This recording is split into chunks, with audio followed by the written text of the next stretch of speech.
ভিডিওর কথাগুলো শুনে যাবেন, ভালো লাগলে অবশ্যই একটা শেয়ার করবেন। আমরা প্রায়শই শুনি বাবার বাড়িতে মেয়ে রাজকন্যা, শ্বশুর বাড়িতে দাসী। কথাটা শুনতে যতটা সহজ লাগে বাস্তবে ততটাই জটিল। সত্যি কি মেয়েরা বাবার বাড়িতে রাজকন্যা থাকে, নাকি এ শুধু একটা আবেগতাড়িত ভাবনা যা বাস্তবতার মুখোমুখি হলে ম্লান হয়ে যায়? এতটুকু অন্তত বলতে পারি, আপনার অভিজ্ঞতা স্বল্প, এখনো বাস্তবতা দেখেননি, এজন্য বাবার বাড়িটা আপনার কাছে রাজপ্রাসাদ। অল্প বয়সে বিয়ের পিঁড়িতে না বসে 30 বছর পর্যন্ত অন্তত অবিবাহিত থেকে ঘরে থাকেন, দেখেন ভাতের নলা গলা দিয়ে নামে কিনা, এক টেবিলে বসে সবার সাথে খেতে পারেন কিনা।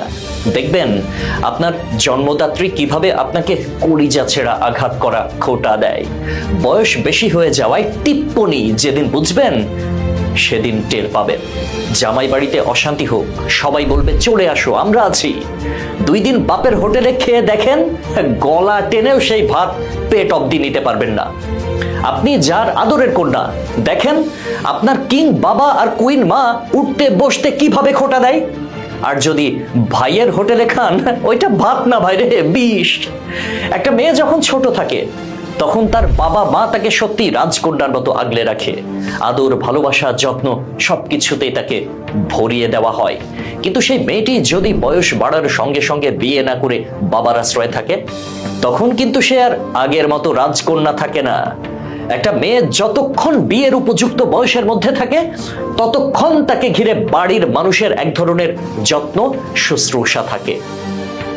বাবা মা চান মেয়েকে ভালো ঘরে দিতে, ভাই বোনেরা চায় সে সুখে থাকুক।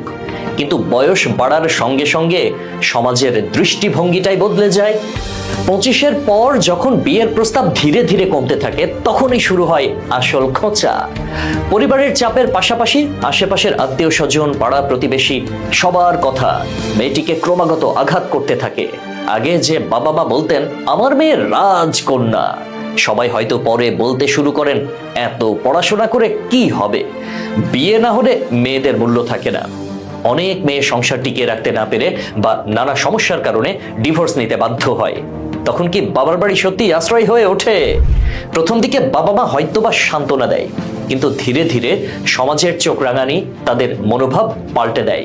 এই যে আপনি যাদের আদরের দুলালি, আশেপাশের মানুষ যারা আপনারে সোনায় সোহাগা করে রাখে, এরাই আপনারে প্রতিটা কথার বিষের ছুরির আঘাত করবে। আর আপনার কপাল যদি একটু খারাপ হয়, দেখতে যদি কিঞ্চিত অসুন্দর হন, তবে তার প্রতি পরিবারের আচরণ যেন আরো কঠিন হয়ে ওঠে। এই মেয়েদের জীবন তখন বিষাদে ভরে যায়।